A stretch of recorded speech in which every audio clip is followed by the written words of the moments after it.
Saudara-saudari yang dikasihi Tuhan, selamat pagi. Sebelum kita mendengar firman Tuhan, marilah kita berdoa. Kasih karunia dan damai sejahtera dari Tuhan Allah kita, Anaknya Yesus Kristus, dan Roh Kudus. Amin.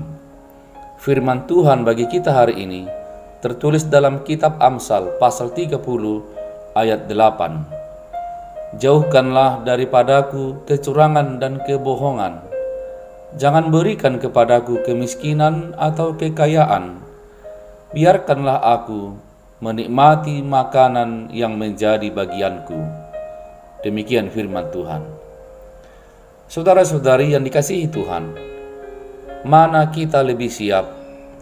Lebih siap hidup miskin atau lebih siap hidup kaya? Keduanya ternyata sama-sama memiliki risiko besar dan dapat mencelakakan diri kita, bahkan merusak hubungan kita dengan Tuhan. Untuk itulah Raja Salomo dalam doanya meminta, jauhkanlah daripadaku kecurangan dan kebohongan.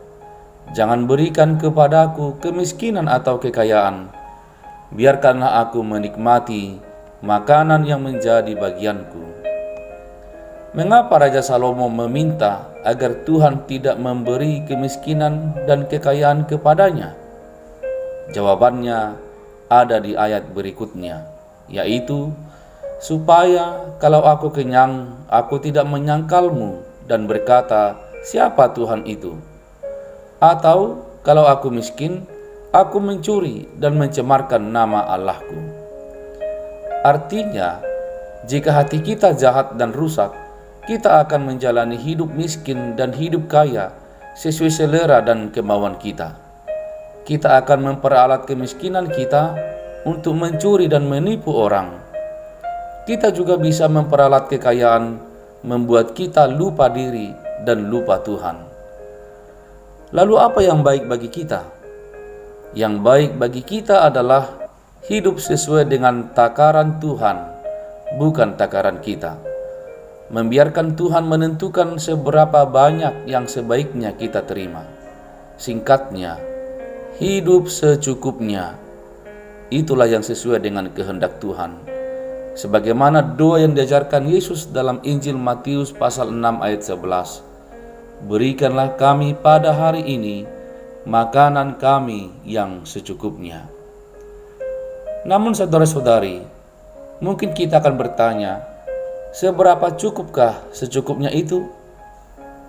Masing-masing orang mungkin memiliki standar yang berbeda mengenai kata cukup. Cukup untuk jalan-jalan, cukup untuk beli mobil mewah, cukup bagaimana? Alkitab kemudian menjawab, asal ada makanan dan pakaian, cukuplah.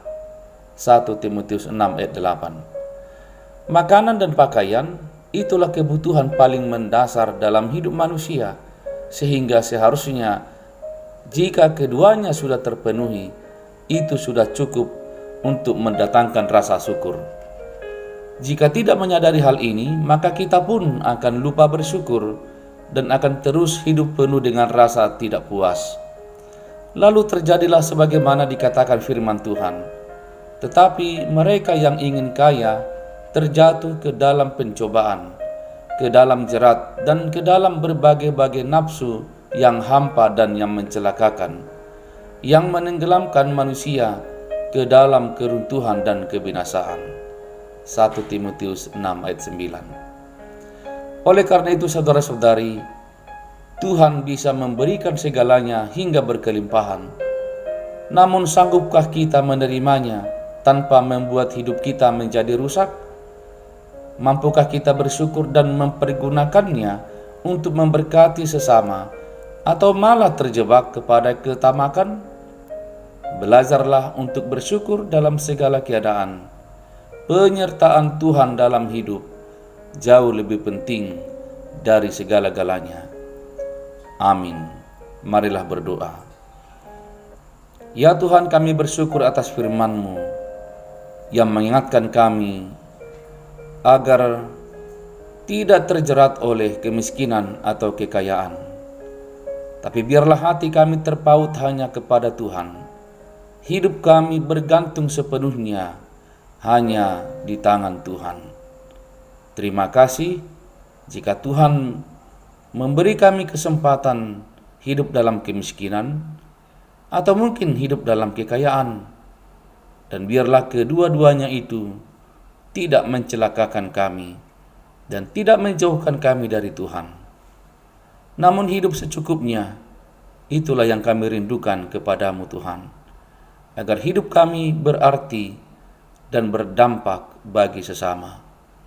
Dalam nama Yesus kami berdoa dan bersyukur. Amin.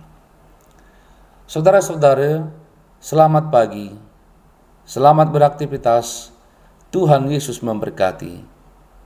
Shalom.